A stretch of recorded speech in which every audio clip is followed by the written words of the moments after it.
prosecutors announced that the former CEO of Abercrombie and Fitch has been arrested on sex trafficking and prostitution charges. Mike Jeffries led the popular clothing brand from the early 1990s to 2014.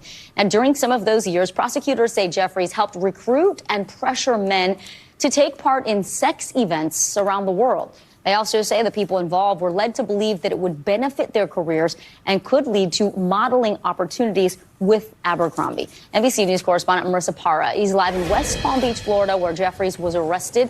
So, Marissa, 2 other associates were also arrested in this case, and some of the details in this indictment are really disturbing. Break down the specific charges and allegations for us.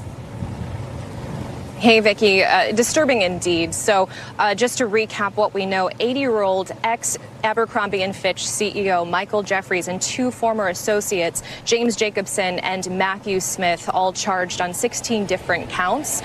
They describe in the documents Matthew Smith as the romantic partner of Jeffries. We just heard a press conference out of New York. I want to take you to what we just heard.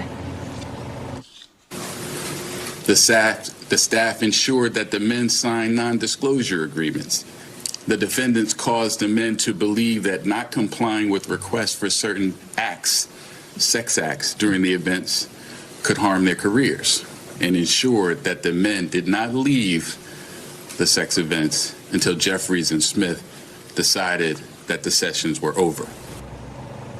So the men are charged with operating a, quote, international sex trafficking and prostitution business from December of 2008 to March 2015. We know that Jeffries as well as Smith were arrested here in West Palm Beach. At 2 p.m. they are expected to appear in court. But during this press conference that just wrapped up a few minutes ago, Vicki, I will say we heard some powerful words from the U.S. Attorney for Eastern District in New York. He said powerful individuals for too long trafficked and abused individuals with a dream of a successful career, calling today's charges the end of the casting couch system, saying those who try to prey on people prepare to trade that couch for a more sordid tales from the demon ruling class. Mike Jeffries, former CEO of Abercrombie and Fitch, arrested, out on $10 million bail.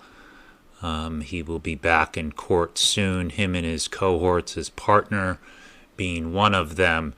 And I wanted to kind of get into the background of this guy a little bit and some of the more, sordid details of some of the stuff him and his cronies were doing here at the face of Abercrombie for, 20 years or so. And this also goes back to none other than Lex Wexner, whose name surfaced several years back or he was portrayed as this kind of mystery guy who was tied to Jeffrey Epstein. And it does seem that the media goes to some lengths to protect Lex. They don't want you thinking that there's some global network of these people going on, because that would be a crazy notion. But, Wexner was the head of the Limited for many years, still is, but he had all of these companies underneath that umbrella: Abercrombie and Fitch, Victoria's Secret, Bed Bath & Beyond, Hollister, and several other companies. So I'm sure that Wexner and Epstein and Jeffries all were friends, and I'm sure rubbed elbows at the same creepy eyes wide shut parties. But just real quick about Wexner, I wanted to talk about him real quick because, he is a guy that has been around for several decades and seems to be kind of quite the, the kingpin behind the scenes in his, $3,000 suit. But one article I saw, this is years back. So this guy was rolled out on the world stage back in the 80s. The media did a big kind of introduction to him. Who is this mysterious billionaire? And in this article in the New Yorker magazine, this is pre-internet days, so this was, a pretty big publication as far as press media goes. Said some interesting things that he volunteered in this article. the one on the screen here. On the morning Leslie Wexner becomes a billionaire, he woke up worried, but this was not unusual. He always wakes up worried because of his daibuk, which pokes and prods and gives him the itchiness of the soul that he calls pins in Yiddish. He's Jewish, Wexner, in case you didn't know. Back to the article. Sometimes he runs away from it on the roads of Columbus, or drives away from it in one of his Porsches, or flies from it one of his planes, but then it's back with its first coffee, his first meeting, nudging at him. One may interpret this literal pins and spikes in Yiddish, and often used to describe nervous energy, impatience, or anxiety, as Wexner merely personifying his anxiety. However, his decision to use the word daibuk, which he does throughout this article, is quite significant. And I don't even know if I'm pronouncing that daibuk correctly, but here he is. Here's the article here he's on this landline. And you might be asking yourself, well, what is a daibuk? Well, a daibuk is a Jewish folklore term for a disembodied human spirit that, because of former sins, wanders restlessly until it finds a haven in the body of a living person. Unlike spirits that have yet to move on, but possess positive qualities, such as a mogid or a ibur, the daibuk is almost always considered to be malicious, which leads it to be translated in English as demon. This was also the case in this New York Magazine profile on Wexner. And he goes on further in the article about, he talks about how this demon has come and gone throughout his life, and, nudged him to make certain decisions and stuff. So you have this guy who seemed to be Epstein's handler, or Epstein was his handler. I guess it doesn't really matter. And then he is also the guy who, employed this Mike Jeffries guy as CEO of Abercrombie and Fitch. This guy who, in an article, volunteered the information that he has a demon living inside of him. I think that's the kind of stuff we're dealing with some of these people here, because when you really start to, see these patterns over and over again, it's kind of out of the realm that, what we can understand from the information that's presented to us mere peasants and serfs. But back to Abercrombie and Jeffries, because this guy was running basically a blackmail operation of his own for a long time. And I did find this article here talking about, some of the stuff that was going on before all of this came out. Some of this stuff was even going on in some of their catalogs 20 years ago. But Abercrombie advertising team leaned heavily on youthful, clean-cut, clean-shaven sexuality, much of it homoerotic. The business sexualized, objectifies, and demonized girls as well. Who needs brains when I have these, were the words across the chest of one girl's t-shirt. Another girl's t-shirt read Fishman 15, listing 15 guys' names. Recall that Abercrombie targeted young audience's message was clear. You should be more comfortable with and interested in sex, and not just sex, but deviant sex. And this is from their catalog, their Christmas catalog in 2003. Sex, as we know, can involve 1, 2, but what about even more? This was in the Christmas edition of a magazine. Yes, a magazine published by Abercrombie & Fitch in 2003. The menage a trois is not an uncommon arrangement. An orgy can involve an unlimited quantity of potential lovers. Groups can be mixed, gender, or same-sex, friendly, or anonymous, the magazine copy said. Toward the back of the catalog, an article offers advice. So you can see this early programming, the over-sexualization of everything, the hyper-sexualization of everything. And these guys are putting this stuff in there, talking about this stuff. I mean, this is a clothing brand. What are you talking about? Well, now we know. They're clearly pushing an agenda, and through their models and everything. This was at a time, late 90s, early 2000s, where they're still in the process of desensitizing us to all of that. And this is right before we have, the mainstream release a couple of years after 2003 of pornography, which is unfortunately a digital weapon system that's still running rampant across society today. But also that Jeffries and Smith is his partner, and Jacobson is the middleman. And they intentionally recruited heterosexual men for the parties where they were pressured into sex acts they didn't want to engage in. Some of the men were also injected with a prescription-grade erection-inducing substance to make men who were physically incapable or unwilling to engage in sex acts fulfill Jeffries and Smith's sexual desires.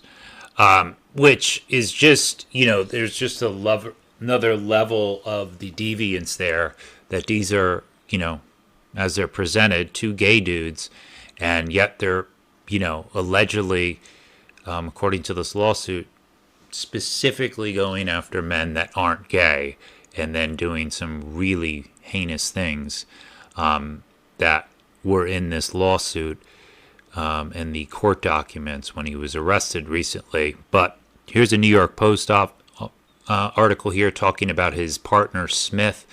Smith then approved the candidates forwarded to him by Jacobson, who was the middleman, who was also arrested. Some of the victims had to suffer through, and this is when you get to the real filth and debauchery here. Some of the victims had to suffer through the insertion of large sex toys into the anus and high-pressured enemas administered by inserting a hose into the anus as part of the attacks, the papers say. Victims who were as young as 19, and this is back to the, the blackmailing 101 playbook here, where you have these people being drugged. Same with Diddy, same with, Epstein, Cosby, and the list goes on and on. But the article says victims young as 19 were often plied with drugs, lubricants, and other prescription-inducing injectables. Smith and Jeffries, on more than one occasion, either directed others to or personally injected men in their penises with the prescription-grade erection-inducing substance for the purpose of causing the men to engage in sex acts that they couldn't otherwise. These injections were not medically indicated and frequently caused the men to suffer painful physical reactions that lasted for several hours. Jeffries and Smith employed their use to fulfill their own sexual desire by causing men to submit to them. In some instances, Jeffries and his co-accused would allegedly force the victims to wear costumes and use sex toys, and would personally shave their genitals in the lead up to the so-called sex events. Oh man, just the filth. The so-called sex events allegedly unfolded at Jeffries' posh pads, Manhattan, UK, hotels internationally, Italy, Morocco. And this is this clown here who's 81 years old and obviously has had a lot of plastic surgery done. Yeah, so this guy, he is, you got Wexner sitting at the throne. And so Wexner purchases this company, The Limited, back in the day, and purchases underneath that umbrella Abercrombie and Fitch, which at the time is just a company that sold like high-end, like older sporting equipment and stuff. They come in. He puts his buddy here on the screen, Jeffries, into the position of CEO and rebrands the company to sell basically, clothes and stuff and all of this hypersexualization to young people. So what are the odds that this guy that Wexner puts in this position then creates this atmosphere artificially created in the media that this is this, everybody wants to work at this company, and then you have all of these young men literally walking in there to be a model, to work there, and then there's this ruse of, there's a party with, Mike, the CEO, and his partner want to meet you, and then you go there and you have no idea, and it's the same script that Diddy and the rest of them are running. You don't know what you're getting yourself into. You show up there. I saw another article where they were basically, some of these guys were saying that they had to sign NDAs, they had to turn over their cell phones. Listen, if you're asked to do any of that stuff, get the fuck out of that place immediately, because nothing's good's going to come after that. And then you're in there, you're trying to get a modeling job. You know, you take a drink and you have no idea that these things are laced with some high-grade narcotics. And next thing you know, you're passed out. You're completely incapacitated in a back room. And you got this dipshit you're waking up to, and this guy's shaving your nuts or something. I mean, and, you know, you can't even do anything about it. And the other thing, that all of this stuff is being filmed. That's part of the Blackmail 101 playbook as well. Everything is being filmed. So, and I'm sure they're either selling this stuff or sharing these videos with their creepy friends. But yeah, this is the type of stuff that is going on. And this guy has access to, you know, these prescriptions and costumes. And, you know, I mean, just think about it. This dude is in a position where he's the CEO of this massive company, him and his boyfriend, his partner, and they're two gay dudes. And they have all this money, you know, these posh mansions everywhere, even though they're probably like not even their mansions, probably under some shell company. But regardless, they have all of this, you know, stuff that would these things, these toys that would appeal to people. But that's not enough. Like you would think a guy in this guy's position would have no shortage of gay dudes to sleep with. But you know, you see this pattern over and over again with these people that go into this deviant, same thing with Diddy, that's never enough, and it just becomes this runaway train. And you know, this story is a perfect example of that, where this guy, I mean, these people are monsters behind the scene, where, you know, it's not enough. No, we need to knock this guy out. He needs to be straight too. There's some, sadomasochism to it. I don't even know if that's the right term, but you know, I mean, and this stuff goes over and over again, and the debauchery just keeps increasing. And, you know, they said in the article that there's only like, you know, a dozen or 15. I mean, that's what we know of. And that number in reality of how amok this stuff was running behind the scenes is much more than that. There's no doubt about that. And, you know, these people, it's like all of these companies are put in these positions, and then they layer these predators in and use the screen, you know, in a way to program all of our minds to, oh my God, I want to be an actor, I want to be, you know, a musician, or in this case, I want to be some sort of male model. And we're walking ourselves, you know, right into this stuff. And unfortunately, it happens over and over again. It's like the same story, different character that is inserted into the storyline.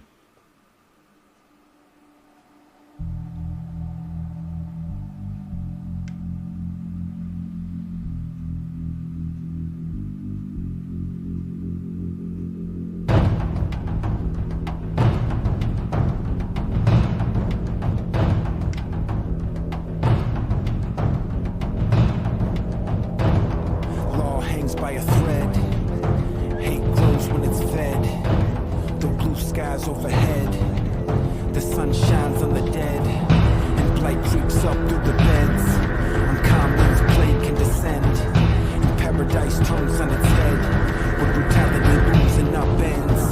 We're always but steps from that edge, tottering steps off that ledge. You can stare off, deny and pretend, but reality snaps when you've bled. You've bled.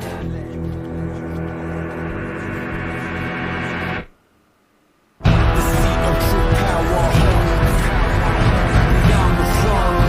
The seed that in man